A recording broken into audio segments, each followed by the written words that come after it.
महिला आरक्षण संबंधित विधेयक को लेकर केंद्र की राष्ट्रीय जनतांत्रिक गठबंधन राजग सरकार का निशाना साधते हुए शुक्रवार को कहा कि पूर्व में पारित महिला आरक्षण कानून को रोकने के लिए लाया गया था नया विधेयक एक सोचा समझा षड्यंत्र साबित हुआ है।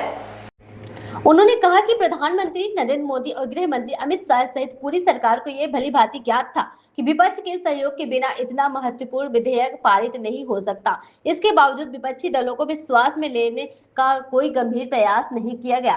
लोकसभा और राज्यसभा विधानसभाओं में महिलाओं को 33% आरक्षण 2029 के संसदीय चुनावों के से लागू करने से संबंधित संविधान संशोधन विधेयक शुक्रवार को संसद के निचले सदन में पारित नहीं हो पाया। सदन में संविधान 131वां संशोधन विधेयक 2026 पर हुए मत विभाजन के दौरान उनके पक्ष में 298 और विरोध के पक्ष में 230 वोट पड़े।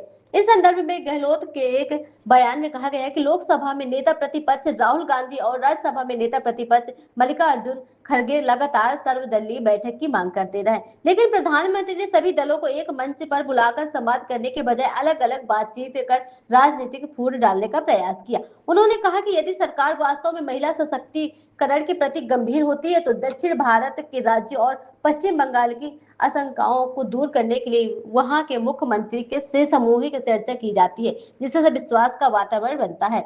गहलोत ने आरोप लगाया है कि राज्य सरकार द्वारा लाए गए विधेयक परिसीमन के नाम पर भी खतरनाक संकेत देता है। असम और जम्मू कश्मीर में जिस प्रकार परिसीमन की प्रक्रिया में जरिए विपक्षी दलों को निराशा बनाया गया, उसके बाद केंद्र सरकार की नीयत पर सवाल उठना स्वाभाविक है।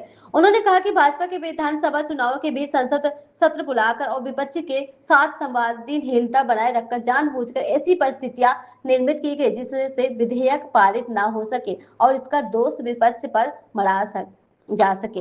पूर्व मुख्यमंत्री ने कहा है कि कांग्रेस पार्टी महिला आरक्षण की सबसे बड़ी समर्थक रही है और यह उनका दूरदर्शी विजन है।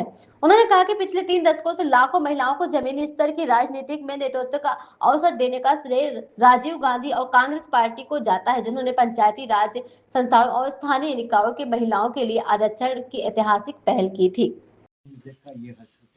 देखिए, ये कहना है कि मोदी जी को अमित शाह जी को मालूम था, वही हुआ वो चाहते थे, जो चाहते थे वही अल्टीमेटली फैसला हुआ है। वो चाहते नहीं थे कि ये संशोधन पास हो।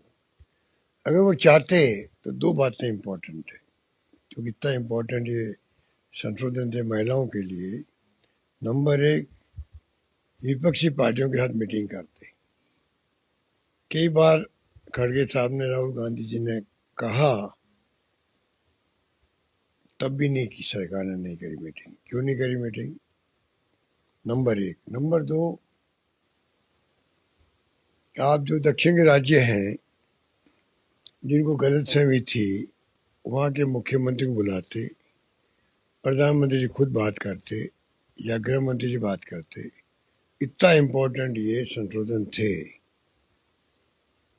पर जिस प्रकार से उनकी सोच थी कि संशोधन रख भी दें, चुनाव के बीच में रख दें, कलकत्ता या बंगाल और तमिलनाडु के, कोई तुक नहीं था। 29 के बाद मीटिंग की मांग कर रहे थे नेता प्रतिपक्ष राज्यसभा के और लोकसभा के। उनको क्या तकलीफ थी, इसका जवाब दे पहले बीजेपी। आंदोलन की तो कितने वो आह्वान कर दे, जनता बहुत समझदार है।